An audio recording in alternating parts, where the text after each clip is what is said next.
සාදු සාදු සාදු නමෝ තස්ස භගවතෝ අරහතෝ සම්මා සම්බුද්දස්ස අච්චරේ මනුස්සෝ අපි වනාහි ඊතා නවීන තාක්ෂණයෙන් හෙබි අලුත්ම යුගයකට පිවිසි දියුණු සත්වයෝ වෙමුයි. මිකල මිනිස්සු නිතර පුරසාරම් දොඩත්.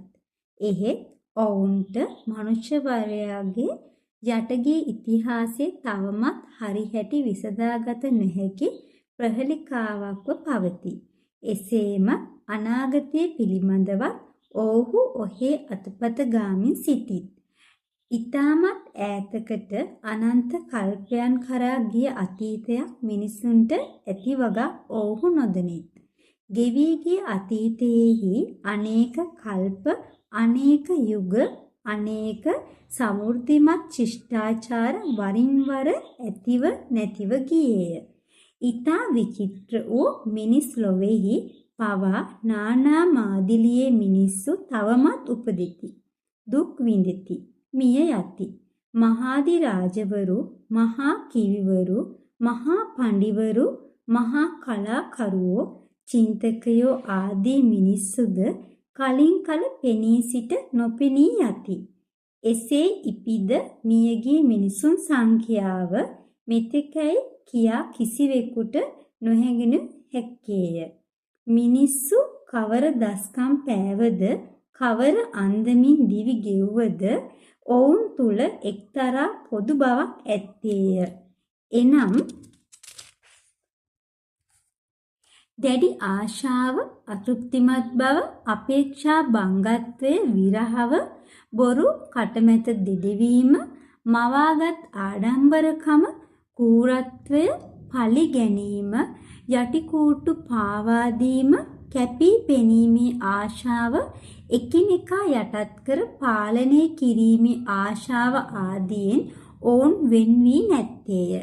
මෙවන් සංකීර්ණ මනෝභාවයන්ගෙන් ආකූල ව්‍යාකූලව සිටින මිනිසා ඒ මැදින් ජීවිතයේ පිළිවෙලකට ගොඩනගන්නට කොතෙක් වෙහෙසුනද තවම කරගන්නට බැරි වූයේය. තවම සැලසුම් සකස් කරමින් සිටී. තවම වැඩ අවසන් නැත. තවම අලුත් යෝජනාය. තවම ප්‍රශ්නය. තව කටයුතු බොහෝ දේ ඇත්තේය. එහි කිසිදා අවසන් වීමක් නම් නැති බව පෙනේ. එසේම මිනිසුන් තුල හැම විටම පාහේ තිබෙන්නේ භෞතික ලෝකයෙන් උපරිම ඵල නෙලා ගැනීමේ දැඩි ආශාවකි. ඒ සඳහා ඔවුහු පෙනෙන නොපෙනෙන අජීවී සජීවී සියලු වස්තුන් වසඟයටගෙන සිය ඕනෑ එපාකම් පිරිමසා ගැනීමට අනවරත වෑයමක යෙදී සිටිති. මේ නිසාම ඔවුන් තුල නිරන්තර තරඟයක්, සැකයක්, එකිනෙකා කෙරෙහි ඇති අවිශ්වාසයක්, අනුකම්පා විරහිත බවක් හැම විටම දිස්සේ. මිනිසුන් විඳින බොහෝ දුක්වලින් වැඩි හරියක් Taman විසින්ම කරන ලද ක්‍රියාවන්ගේ විපාකයෝය. තමාගේම විනිශ්චයක් සීමාවක් නැති උඩුගුකමත් නිසා ඔවුන්ට බොහෝ දුක් විඳින්නට සිදු වී ඇත්තේය. ඔවුහු තමන්ගේම කෙලෙස් වලින් සිය කර්ම බන්ධනයේ හිතු මනාපයේ තනා ගනිති.